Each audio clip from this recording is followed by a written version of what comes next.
जय हिंद दोस्तों, नमस्कार। स्वागत है आप सभी का आपके अपने YouTube चैनल पर। दोस्तों, आज की इस वीडियो में पढ़ने वाले हैं ऐतिहासिक पृष्ठभूमि।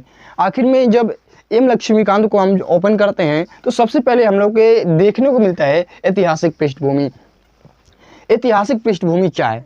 ऐतिहासिक पृष्ठभूमि में हम लोग क्या क्या पढ़ते हैं? तो देखिए, जब हम लोग बात करते हैं संविधान के निर्माण की कि भारतीय संविधान का निर्माण कैसे हुआ, क्या क्या प्रक्रम था, क्या क्या उसके सिद्धांत थे, जिसके सिद्धांतों और प्रक्रमों को मिलाकर भारतीय संविधान का निर्माण किया गया, तो सबसे पहले हम लोग वहीं पर आते हैं जहां हम लोग मॉडर्न हिस्ट्री को स्टार्ट करते हैं। तो देखिए, बात आती है कि जब अंग्रेज भारत में व्यापार करने आए, वहीं से आपका स्टार्ट होता है।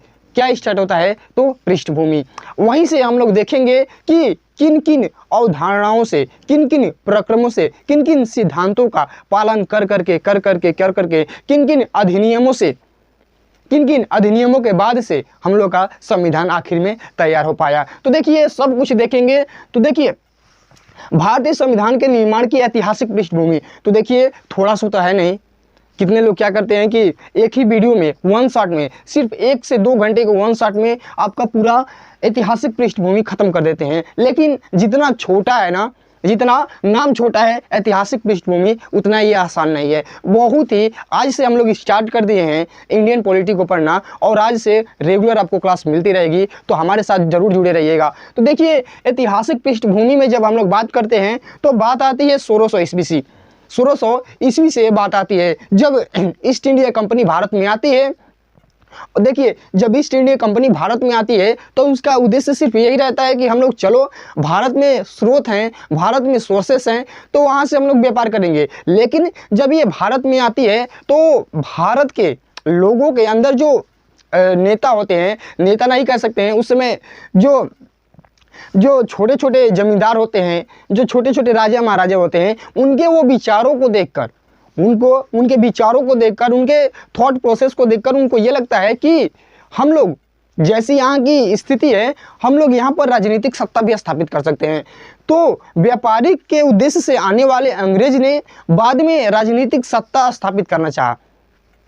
जब उसने स्थापित करना चाहा तो लोगों को प्रताड़ित करने लगे, हमारे यहाँ के लोगों को प्रताड़ित करने लगे, तो उनके खिलाफ में कुछ आंदोलन हुए। और यही जब सब कुछ पढ़ेंगे तो आपको एकदम डिटेल्स में समझ में आएगा। इसलिए मैं सोचा हूँ कि आप सभी को सबसे पहले ये बताया जाए कि ऐतिहासिक पृष्ठभूमि में कहाँ से स्टार्ट करते हैं और कहाँ जाकर अंत होता है, और कहाँ से हम लोगों का संविधान का निर्माण होना स्टार्ट होता है। तो देखिए, हम लोग तो पढ़ लेते हैं कि भारतीय संविधान का निर्माण कैबिनेट मिशन योजना के अनुसार आया। तो देखिए, कैबिनेट मिशन योजना क्यों आया, कैसे आया, उसको क्यों भेजा गया था, कैसे जानेंगे आप? तो आप जानेंगे ऐतिहासिक पृष्ठभूमि पढ़कर। ऐतिहासिक पृष्ठभूमि पढ़ेंगे तो आपको सब कुछ जानकारी मिलेगी कि भारत शासन अधिनियम 1935 क्यों आया, आखिर में इतना प्रभाव क्यों छोड़ा। आप कैसे जानेंगे? आप तो सुने होंगे कि जो भारत शासन अधिनियम 1935 था, उसका 80% भाग हमारे संविधान में रखा गया। आखिर में ये था क्या? भारत शासन अधिनियम 1935 था क्या? आखिर में हम लोगों के लिए इतना महत्व क्यों बना? आखिर में हमारे संविधान में इतना योगदान क्यों रहा? तो आप कैसे जानेंगे? तो जब तक आप ऐतिहासिक पृष्ठभूमि को क्लियर नहीं करते हैं, जब तक इसको समझते नहीं हैं, तब तक आप कुछ नहीं जानेंगे। तो देखिए, मैं एक ही चीज़ कहता हूँ, यदि जानकारी लो ना तो पूरी बेहतरीन ढंग से जानकारी लो। थोड़ा सा ज्ञान बहुत ही खतरनाक वाली चीज़ है। आप संपूर्ण रूप से अध्ययन करो। किसी भी चीज़ को अध्ययन करना है तो उसके अंदर डूब जाओ, संपूर्ण रूप से उसका अध्ययन करिए। तो चलिए, आज से मैं आपको रोज इंडियन पॉलिटी का क्लास देता रहूँगा, और हर एक चीज़ को, एक चीज़ को लाइन बाय लाइन जानते रहेंगे, और हम लोग आ जाएंगे अपने मेन उद्देश्य भारतीय संविधान का निर्माण पर। तो देखिए, सबसे पहले भारत पर दो रूपों से शासन किया जाता था। देखिए, पहले यदि भारत पर शासन देखा जाए तो आप जानते हैं कि ईस्ट इंडिया कंपनी भारत पर शासन करती थी।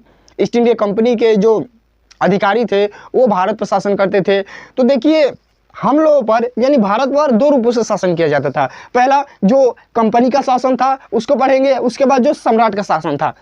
यानी सम्राट का शासन था, या इसको ताज का शासन भी कहते हैं, और इसको कंपनी का शासन। यानी भारत पर दो रूपों से शासन किया जाता था। यानी जब हम लोग 16वीं शताब्दी से अभी स्टार्ट करते हैं, तब देखिए दो रूपों से शासन किया जाता था। देखिए कंपनी का शासन और सम्राट का शासन, इसमें क्या क्या चीज़ें हैं और कैसे कैसे हम लोग, यही स्टेप है आप लोगों का, यही पढ़ने का स्टेप है। एकदम स्टेप स्टेप पढ़ेंगे और जानेंगे बहुत ही अच्छे तरह से। देखिए जो कंपनी का शासन था वह 1773 से 1858 ईस्वी तक चला।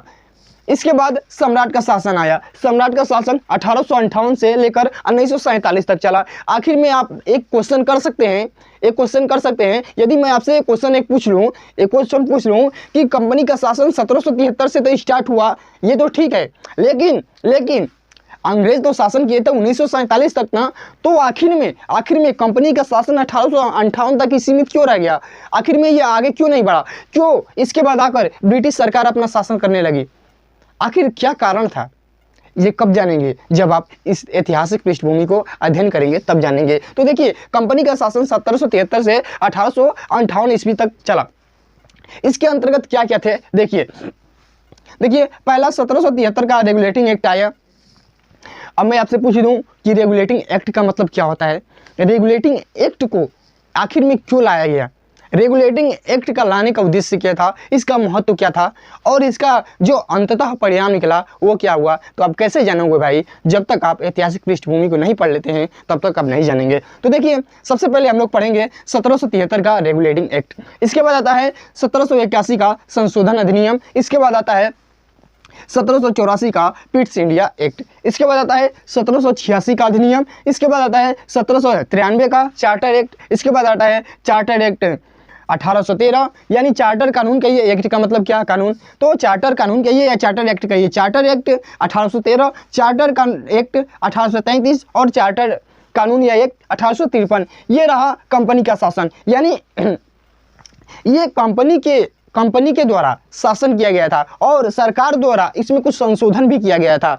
यानी जब देखा गया कि ब्रिटिश सरकार ने देखा कि कंपनी मनमानी कर रही है, कंपनी जैसे कहा जाए वैसे नहीं कर रही है, या कंपनी मनचाहे ढंग से काम नहीं कर रही है, तो संसद के द्वारा ब्रिटेन के संसद के द्वारा कानून बनाया गया कि जब ये अच्छे तरह से अपने दायित्व को पूरा नहीं कर रही है तो हम लोगों को खुद शासन करना चाहिए, हम लोगों को खुद नियम और कानून बनाना चाहिए। तो एक बात आप देखेंगे, एक बात के बाद ये क्या होता है, कंपनी का शासन, कंपनी का अस्तित्व मूल रूप से समाप्त हो जाता है और पूरे शासन का दायित्व कौन लेती है? ब्रिटेन की सरकार। यानी ब्रिटिश सरकार अपने कानून के द्वारा, अपने नियमों के द्वारा क्या करती है? संचालन करती है। तो एक बात के बाद देखेंगे कि ये खत्म हो जाता है, तो आखिर में इसका शासन 1858 तक क्यों रहता है? कैसे जानेंगे? तो जब आप ऐतिहासिक पृष्ठभूमि को एकदम रगड़ कर पढ़ेंगे ना, तब आपको मालूम आएगा। और एकदम हम लोग रगड़ कर पढ़ने वाले हैं, एकदम आज से रोज आपको क्लास मिलती रहेगी। तो देखिए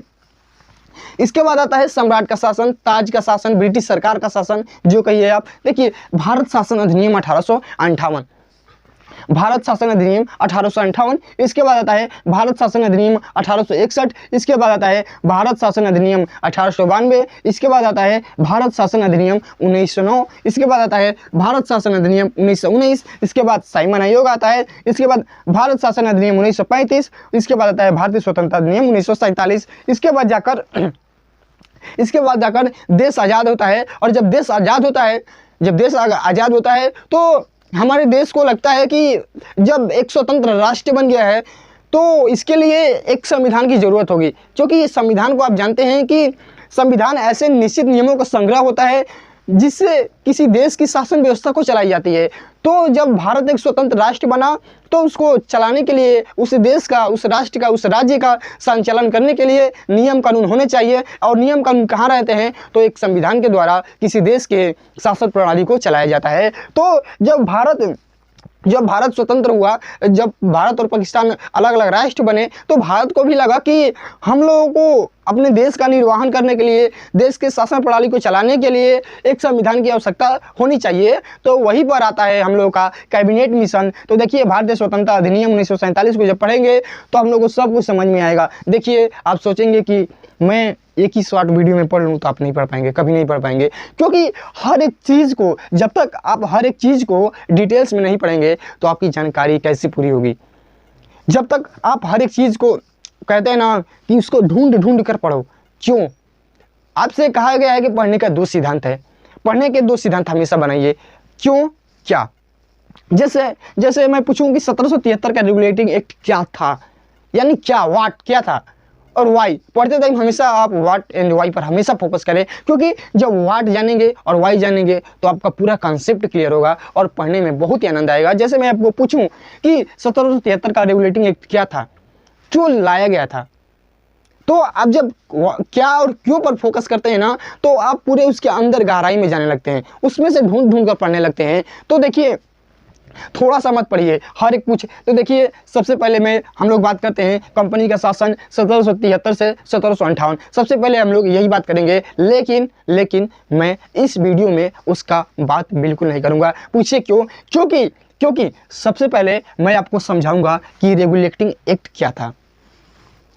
जब तक रेगुलेटिंग एक्ट क्या था, मैं कहता हूं कि 100% में से 90% लोगों से पूछ लिया जाए कि रेगुलेटिंग एक्ट क्या था, आखिर में रेगुलेटिंग एक्ट का निर्माण क्यों किया गया था, कौन किया था, किस उद्देश्य से किया था, इसका महत्व क्या निकला, इसका अंततः परिणाम क्या निकला, तो शायद 100% में से 90% लोग आंसर इसका नहीं दे पाएंगे।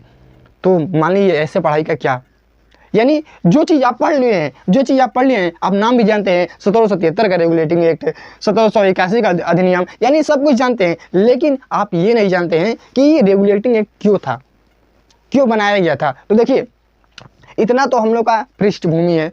सबसे पहले मैंने ये सोचा कि आप लोगों को सबसे पहले एक पृष्ठभूमि तैयार करके दे दिया जाए कि हम लोग इसी तरह से, इसी वे में हम लोग क्या करने वाले हैं, पढ़ने वाले हैं। इसके बाद हम लोग आएंगे अगले चैप्टर या अगले कहेंगे भाग की ओर, तो होगा भारतीय संविधान का निर्माण।